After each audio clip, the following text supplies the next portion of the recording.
So, ladies and gentlemen, today it is Maya's birthday, and she has a message of peace and love. What would you need to say to our friends out there?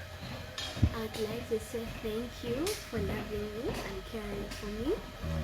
And I'm so happy for that. Thank you for supporting you. And I'd like you to keep trying to do that, to be good and nice, and may God bless them. Amen. Message from Maya.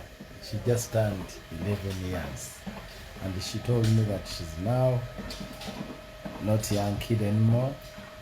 She feels like she has a lot of responsibilities to continue focusing on her studies and taking care of the young ones, right?